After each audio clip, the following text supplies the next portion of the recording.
प्रयास तो रहता है कि एक ही बार में एक टॉपिक को जल्दी जल्दी वीडियो डाल के पूरा कर दिया जाए, जिससे कि हमारा जो क्रम है वो बना रहता है, लेकिन कभी कभी संभव नहीं हो पाता है। तो आज मैं नपुंसकलिंग अकारांत धन ज्ञान पुष्प किसी भी शब्द को ले लीजिए, उनकी सिद्धि एक ही वीडियो में आज पूरी करा देती हूँ, क्योंकि संभव भी है।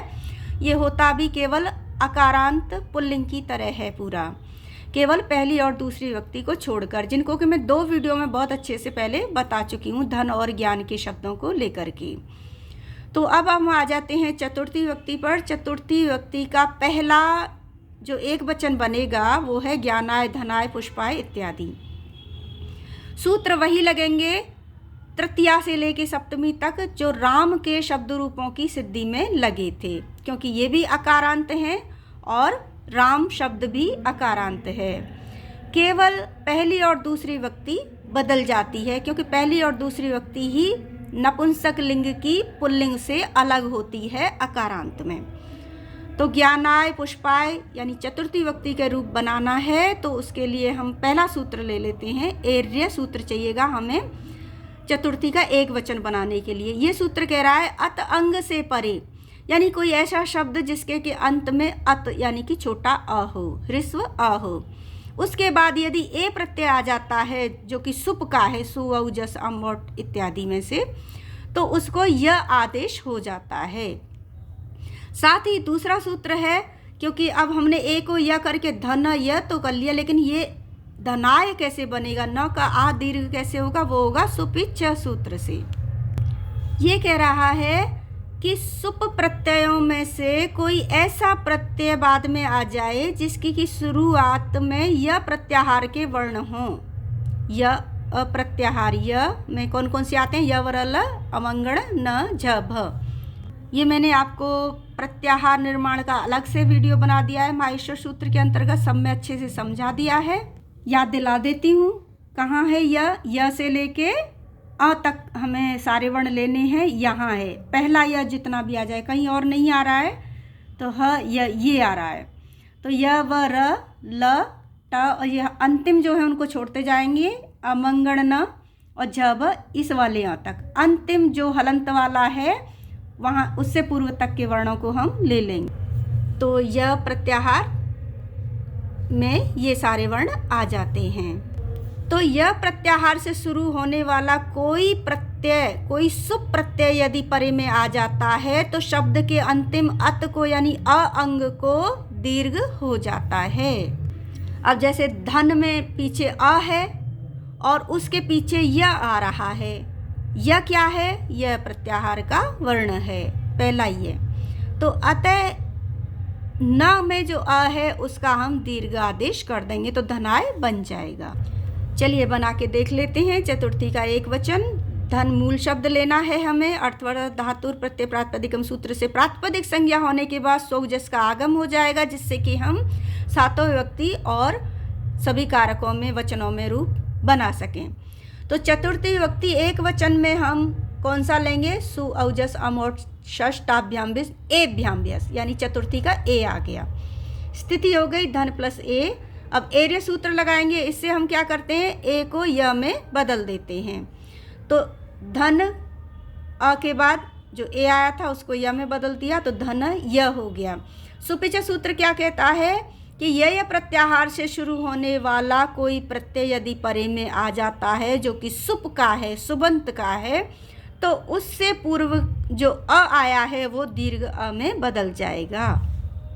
अब आप कहोगे कि यह जो है वो सुप का तो नहीं है, सुप का तो ए है, ये तो उसके स्थान पे हुआ है, लेकिन स्थानीय धर्म है, क्योंकि ये जो यह हुआ है वो ए के स्थान पर हुआ है, इसलिए ये भी सुप ही कहलाएगा, क्योंकि सुप के स्थान पर ही हुआ है। बिल्कुल उसी तरह से जैसे कोई पिता पहली पत्नी के बाद दूसरी शादी कर लेता है, तो जो दूसरी उसकी पत्नी आती है जो कि इसके स्थान पे आई है वो ये है, तो इसका धर्म भी वही है, यानी कि ये भी माँ ही होगी बच्चे की। या फिर एक इसे छोड़ करके इसके स्थान पर दूसरी स्त्री ले आता है तो वो स्त्री भी उसकी पत्नी ही कहलाएगी, उसका भी वही धर्म रहेगा जो पहली माँ का या पहली पत्नी का था। तो समधर्म होने के कारण इसको हम सुप प्रत्याहार का ही मानेंगे।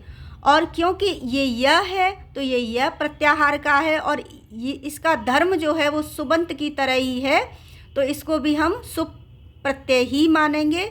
अतः इस य के कारण हम धन के अ को आ में बदल देंगे और शब्द बन जाएगा धनाय। ये सिद्ध हो गया। अब लेते हैं हम चतुर्थी का द्विवचन। चतुर्थी का द्विवचन क्या होगा? धनाभ्याम। मूल शब्द धन लिया, अर्थवत धातु प्रत्यय लगाने के बाद ये सूत्र लगेगा, स्वौजस लगेगा। स्वौजस से हमें चतुर्थी द्विवचन में हम भ्याम का आगम कर लेंगे। क्या होगा? एभ्याम भ्यस, ये होता है ना पहला, दूसरा और तीसरा, यानी एक वचन और द्विवचन में क्या आ रहा है? भ्याम। एक वचन पूर्व में हो गया धन भ्याम। अब धन भ्याम तो तैयार हो गया है, लेकिन हमें बनाना है धनाभ्याम, यानी कि आ को दीर्घ किससे करेंगे? अभी जो सूत्र बताया था सुपिच सूत्र से, क्योंकि ये जो भ है वो किस में आ जाता है? यह प्रत्याहार के वर्णों के अंतर्गत आ जाता है। यवर ल अमंगण न और ये झ भ, इससे पहले ही आ रहा है भ। तो यह प्रत्याहार का वर्ण परे में होने के कारण सुपिच सूत्र से पूर्व में आए आ को हम आ में बदल देंगे, तो धनाभ्याम ये शब्द सिद्ध हो गया। अब चतुर्थी का बहुवचन बनेगा धनेभ्य या ज्ञानेभ्य। अब देखिए धनाभ्याम तो बना लिया, यानी कि अ को आ में तो बदल दिया, लेकिन अ को ए में कैसे बदलोगे? क्योंकि भ्यस तो हमारे पास है, भ्या तो बन जाएगा। जैसे भ्याम था वैसे ही भ्यस है, लेकिन अ को ए में किससे बदलेंगे? तो उसके लिए एक सूत्र लगता है बहुवचने झल्लेत, यानी कि बहुवचन का कोई ऐसा प्रत्यय परे में आ जाए जो कि सुबंत का हो। बहुवचन होने पर सुबंत का कोई ऐसा प्रत्यय जिसके कि शुरू में झल प्रत्याहार के वर्ण हो, तो उससे पूर्व जो अ आ रहा है उस अ अंग को हम ए में बदल देंगे। अब झल प्रत्याहार में कौन कौन से वर्ण आते हैं वो देख लेते हैं। झ से शुरू कर दीजिए। झ कहाँ है? झ भ घड़ ध जब गड़ द।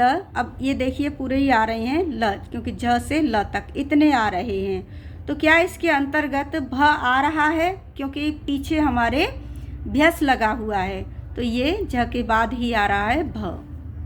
अब आप कहोगे कि भ तो यह प्रत्याहार में भी आ रहा था, वहाँ तो हमने दीर्घ किया था केवल सुपिच सूत्र से, लेकिन भ झल में भी आ रहा है, य में भी आ रहा है, लेकिन ये कह रहा है कि बहुवचन में, बहुवचन का कोई ऐसा प्रत्यय परे में आ जाए जिसकी की शुरुआत झल से हो रही हो। तो बहुवचन में य को नहीं ले रहे हैं हम, झल को ले रहे हैं। तो ऐसी स्थिति में जो पहले आ आया है उसको ए आदेश हो जाएगा। मूल शब्द हमने ले लिया धन, वही अर्थवर्त सौजस लगाया और भ्यस का आगम कर लिया चतुर्थी के बहुवचन में। धन भ्यस हो गया। अब बहुवचने झल्ले सूत्र से क्या करेंगे? क्योंकि झल प्रत्याहार का वर्ण भ आया है पीछे, इस शब्द के बाद जो आया वो भ आया, और भ क्या, ये भ्यस क्या है? ये पूरा प्रत्यय जो है वो बहुवचन का है। इस वजह से हम क्या करेंगे? बहुवचन में झल प्रत्याहार के वर्ण से शुरू होने वाला प्रत्यय परे होने के कारण पूर्व के अ को ए में बदल देंगे, तो धने भ्यस हो गया। और इस स्थिति में स जो अंत में आया है तो अंतिम स हमेशा विसर्ग में बदल जाता है, इसे हम रुत्व विसर्ग करके धनेभ्य सिद्ध कर देंगे। अब हम लेते हैं पंचमी का एक वचन। चतुर्थी हो गई, उसका है धनात् ज्ञानात् पुष्पात् वनात् फलात्, यहाँ तक कि रामात, इस तरह के भी बालकात जो पुल्लिंग के रूप में वो भी ऐसे ही होंगे। तो पंचमी एक वचन। अब हम वन शब्द को लेके सिद्ध कर लेते हैं। आप कोई भी ले लीजिए जो भी आपको आवश्यक हो। वन अर्थवता धातुर प्रत्यय स्वौजस ये लगेंगे ही, और पंचमी एक वचन की विवक्षा में असी का आगम हो जाएगा, तो 1 + 80 स्थिति हो गई। अब एक सूत्र है जो राम शब्द के रूपों की सिद्धि के लिए बताया था, यहाँ है, यहीं से क्लियर करते हैं। टा यानी तृतीया का एक वचन, असी पंचमी का एक वचन, अस ये षष्ठी का एक वचन। ये प्रत्यय क्या है? तृतीया, पंचमी और षष्ठी के हैं। इनके स्थान पर क्रमशः जब ये आते हैं तो टा को इन, असी को आत और अस को स्य आदेश हो जाता है। तो ऐसी स्थिति में असी को हमने आत आदेश कर दिया। अब ये हो गया वनात, तो अ प्लस आ दीर्घ हो गया, वनात शब्द सिद्ध हो गया। फिर आ जाता है पंचमी का द्विवचन और बहुवचन, जो वनाभ्याम, ज्ञानाभ्याम, जलाभ्याम कुछ भी लीजिए, एक ही तरीके से होगा, फलाभ्याम। इसमें हम क्या करेंगे, वन प्लस भ्याम, और इसका जो न को अ में बदलेंगे वो सुपिच सूत्र से बदलेंगे, क्योंकि सुपिच सूत्र क्या करता है, दीर्घ करता है, क्योंकि ये वाला जो भ है वो यह प्रत्याहार का भी है और झल का भी है, लेकिन हमें इसे दीर्घ में बदलना है तो हम सुपिच सूत्र लगाएंगे, यानी अ को आ बनाना है। जब अ को हमें ए बनाना है तो क्योंकि ये झल प्रत्याहार का भी है भ, तो जब अ को हमें ए बनाना होगा तब हम ये सूत्र लगाएंगे, क्योंकि भ्यस जो है वो बहुवचन का है, तो ये हो जाएगा ज्ञानेभ्य बहुवचने झल्लेत सूत्र से। तो पंचमी का एक वचन बता ही दिया, और द्विवचन और बहुवचन जो होगा वो बिल्कुल चतुर्थी की तरह ही होगा। अब हम आ जाते हैं षष्ठी पर। तो जल शब्द ले लेते हैं। मूल शब्द जल लिया है, जलस्य बनाना है, अर्थवत धातु सौजस से अस का आगम कर लिया, जल अस। और अभी जो सूत्र लगाया था हमने पंचमी का एक वचन बनाने के लिए, टा असी असाम इन आत स्य, यानी टा को इन, असी को आत और अस को स्य आदेश कर देंगे। तो इस सूत्र से हमने अस को स्य आदेश किया और जलस्य बन गया। अब बनाते हैं हम षष्ठी का द्विवचन, जो कि सप्तमी में भी समान रूप से होगा, वो है जलयो। तो षष्ठी का द्विवचन बनाने के लिए हमें एक सूत्र समझना है, ओ सी च। इस सूत्र को समझने से पहले हमें बहुवचने झल्लेत, जो कि अभी अभी समझाया था कि बहुवचन का कोई ऐसा प्रत्यय परे में हो जिसकी की शुरुआत जल से हो रही हो, तो उससे पूर्व में आए शब्द के अंतिम आ को हम ए में बदल देते हैं। यही कर रहे थे ना हम, जैसे कि हमने यहाँ पे ज्ञान प्लस भ्यस होने पे बहुवचन का शुरू होने की वजह से हमने न को में जो आ था उसे ए में बदल के ज्ञानेभ्य बनाया था। तो बहुवचनी सूत्र वही करता है कि शब्द के अंतिम आ को ए में बदल देता है यदि कोई बहुवचन का ऐसा प्रत्यय परे में है जिसकी की शुरुआत जल वर्णों से हो रही हो।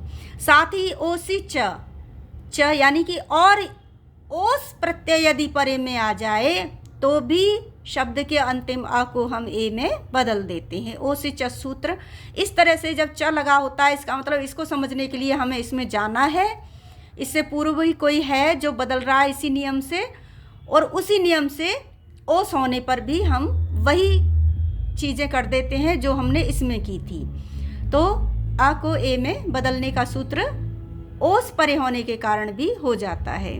तो जल हमने मुख्य शब्द लिया, अर्थवर्धक धातु स्वौजस षष्ठी विभक्ति द्विवचन में ओस का आगम हमने कर लिया, जल प्लस ओस। ओसी च सूत्र से अब हम क्या करेंगे, ओस परे में होने के कारण जो अंतिम अ है उसे ए में बदल देंगे, तो जले प्लस ओस हो गया। अब ए प्लस ओ कोई संधि याद है, अयादि संधि का नियम क्या था, एचो अयवायावह। तो एचो अयवायावह सूत्र से ए को हम अय आदेश कर देंगे, तो जल य ओस हो गया। तो जल य जो हमने य किया उसमें य में हमने ओ को लगाया तो जलयोस हो गया।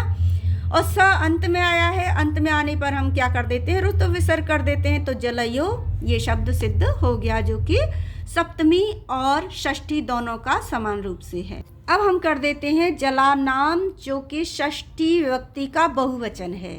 इसके लिए हमें जल और आम तो हमें मिल ही जाएंगे, क्योंकि षष्ठी का बहुवचन का जो प्रत्यय है वो है आम, मूल शब्द हो गया जल। लेकिन इसके बीच में हमें ना जो लाना होता है वो किस सूत्र से लाते हैं, वो हम लाते हैं ह्रस्व नद्यापो नुट, यानी ह्रस्व अ अंत से परे, नदी के ई अंत से परे और दीर्घ आ अंत वाले शब्दों के परे यदि आम आ जाता है तो आम से पहले हम न नुट का आगम कर लेंगे, यानी कि नुट का क्योंकि न शेष रहता है न का आगम कर लेंगे। मूल शब्द जल लिया, अर्थवर्तक धातु प्रत्यय प्रातिपदिकम से प्रातिपदिक संज्ञा होने के कारण सौजस 21 प्रत्यय का आगम हुआ, तब षष्ठी बहुवचन की विवक्षा में आम का आगम हो गया जल आम। अब इससे पहले हमें न लाना है, वो हम किस से लाएंगे, ह्रस्व नद्यापो नुट से, नुट यानी कि न का आगम हो गया, तो जल न आम जल नाम हो गया। अब ये हो गया, ये जो न आदेश हुआ है क्योंकि वो आम को हुआ है तो ये नाम हो गया, तो जल नाम ये हो गया। हमें बनाना है जला नाम, तो ये जो न आता है वो यह प्रत्याहार का वर्ण है, जिसके कारण हम इससे पूर्व के आ को दीर्घ कर देंगे। किस सूत्र से? सुपिच सूत्र से। जला नाम होने के बाद जला नाम ये शब्द सिद्ध हो गया। अब लेते हैं हम सप्तमी का एक वचन पुष्प ले लेते हैं इस बार शब्द को हम, तो पुष्पे बनेगा, जले, धने, ज्ञाने, इस तरह से। तो पुष्पे लेते हैं, मूल शब्द हमने पुष्प लिया, अर्थवर्थक धातु प्रत्यय प्रातिपदिकम स्वउजस से। सप्तमी विभक्ति एक वचन में हम लेंगे ई का आगम। अब ई में जो अंग है वो क्या है? ट ठ ड ढ अंग। तो चुटु शब्द कहता है कि अंत में जो, अंत नहीं, शुरू में यदि च वर्ग का या ट वर्ग का कोई वर्ण आ जाता है किसी प्रत्यय में तो उसका लोप हो जाता है। तो क्योंकि ई तो बाद में है, अंग के ऊपर ही तो लगा हुआ है, ई बाद में है, तो इस अंग का हम लोप कर देंगे, चुटु सूत्र से कर देंगे, ट वर्ग के अंग का लोप। स्थिति हो जाएगी पुष्प प्लस ई।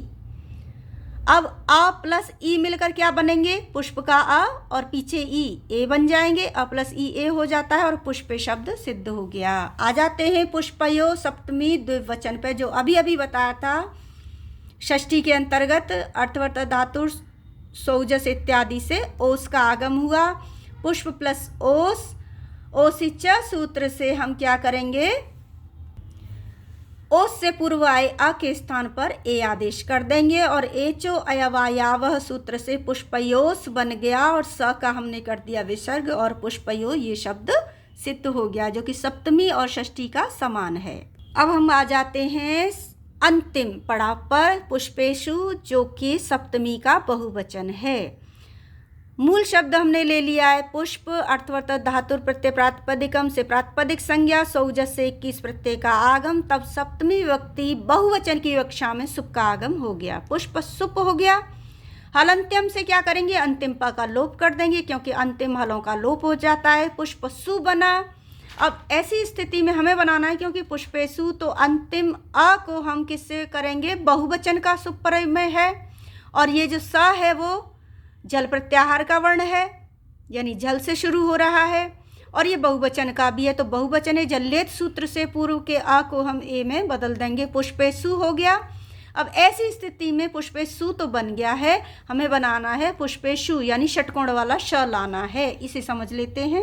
एक सूत्र है आदेश प्रत्ययो, ये सूत्र कह रहा है कि इण और क वर्ग के अतिरिक्त इण का वर्ग परे आदेश प्रत्ययो, अर्थात इण यानी कि अ को छोड़ के कोई भी स्वर नहीं होना चाहिए और क ख ग घ अंग का वर्ग नहीं होना चाहिए। इसके इन दोनों के अतिरिक्त किसी भी शब्द के बाद यदि अपदांत स आ जाता है तो उसको श आदेश कर देते हैं। अपदांत से तात्पर्य है कि पद का अंतिम स नहीं होना चाहिए, बीच में कहीं भी हो किसी भी शब्द के, या शुरू में हो, बीच में हो तो चलेगा, लेकिन अंतिम स नहीं होना चाहिए। अंतिम स को तो हम स ही रखते हैं, यानी कि उसके स्थान पर विसर्ग करते हैं, पता ही है। लेकिन यदि अंतिम स नहीं है तो हम उसको विसर्ग न करके उसके स्थान पर श आदेश कर देंगे। तो अब ये हमारा हो रहा था पुष्पेशु। अब स क्या है? ये अंतिम नहीं है क्योंकि इसके बाद उ है, उ अंतिम है ना कि स। यदि स अंतिम होता तब तो हम इसे विसर्ग करते, क्योंकि यही नियम है कि अवसान में जो स आता है अंत में उसको हम विसर्ग कर देते हैं। लेकिन इसके बाद उ है, तो किसी भी स्वर व्यंजन से पहले यदि किसी शब्द में किसी प्रत्यय में स आ जाता है तो उसके स्थान पर आदेश प्रत्ययो सूत्र से स को श हो जाता है, अतः पुष्पेशु ये शब्द सिद्ध हो गया। तो आज एक ही वीडियो में अकारांत नपुंसक लिंग शब्द की कई सारे अनेक अलग अलग शब्दों को लेकर के हमने सिद्धि करा दी है। आप किसी भी शब्द में उसको लगा के समान ही सूत्र होंगे, समान ही प्रक्रिया होगी, सिद्ध कर सकते हैं। अन्य सिद्धि और व्याकरणिक जानकारी के लिए चैनल से जुड़े रहिए। धन्यवाद।